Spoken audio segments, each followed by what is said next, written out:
त्या माझ्या समाजाला त्याचं वाटोळं करण्याचा तुम्हाला कोणाला अधिकार नाही. तुमचं माझं काय असेल तुम्हाला फासावर चढवा. माझ्या समाजाच्या लेकराचं वाटोळं करू नका. आई बाप इतके झिजलेत लेकरं मोठं करण्यासाठी. तिने ना कधी चप्पल घातली ना कधी छत्री डोक्यावर घेतली. ऊन असो वारा असो गुडघेत केल्या चिखलात काम केलं. स्वप्न बघत होता काम करताना माझं लेकरू अधिकारी होईल त्याशी मला सुखाचा दिवस उठला. नाही झालं. माझ्या समाजाचं लेकरू नाही अधिकारी होऊ दिलं. माझ्या समाजावर जळणाऱ्याची संख्या प्रचंड आहे. मी समाजावर आतोनात प्रेम करणार आहे म्हणून लढतो. माझ्या कुटुंबाला आई बापाला सुद्धा सांगितलेलं आहे तुम्हाला 4 लेकर आहेत आजपासून 3 धरा.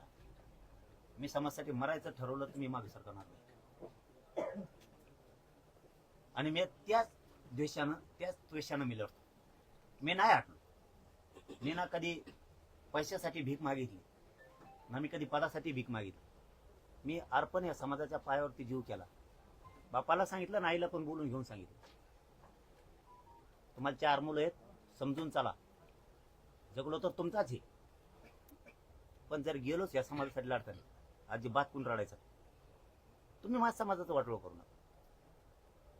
तुम्हाला जे राजकारण करायचं ते करा. माझ्या तळमळीपायी शिंदे साहेबांचे सगळे मंत्री कामात येत आहेत. अजितदादांचे पण काही येतात आणि भाजपचे पण काही येतात. ही फक्त माझी प्रामाणिक भावना आहे की माझ्या समाजाच्या लेकराचं कल्याण होतं. मी शिंदे साहेबांना सुद्धा शिव्या दिल्या, फडणवीस साहेबांना सुद्धा दिल्या, अजितदादाला सुद्धा दिल्या. काढून बघा मागचं. मी समाजापुढे नाही सोडत आहे. कारण नेता नेताच असतो, समाज समाजच असतो.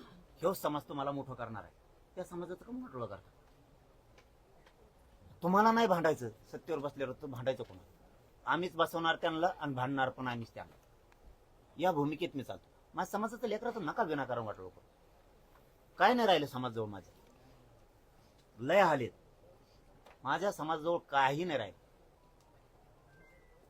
होता तोवर दानशूरपणानं दिलं आणि ज्याला दिलं त्याचे दिवस आले तर आता तो काहीतरी परत फेड करीन असं वाटलं. ते डायरेक्ट सांगतो मराठ्यांना आरक्षण नाही द्यायचं. तेव शेव समाज आहे.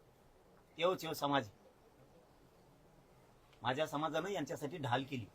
कुणीतरी यांना शिव्या दिल्या तर माझ्या समाजाने शत्रुत्व घेतलं यांच्यासाठी अंगावरती. चाल बोलायचं नाही त्याला. मग आज ज्या समाजाच्या लेकरावरती वेळ आली ना डायरेक्ट मोर्चे सुरू आहे. आधी संतोष देशमुखाचा खून झाला ती खटला सुरू करणार राहू तुम्ही. साधा ती खटला सुरू करत नाहीयेत तुम्ही. अरे आरोपी आहे ना. रोज ती एक जामीन टाकीत आहे म्हणून तुम्ही पुढे चालले. जामीनचा त्याचा जीव निकाल लागन ते लागल. केस सुरू करून घ्या ना तुम्ही. केस सुरू करून घ्या ना. ती त्यांना पळवाटा माहिती आहे. ती अति हुशार आहेत म्हणून ते आतून खोड करतायत काही काहीतरी.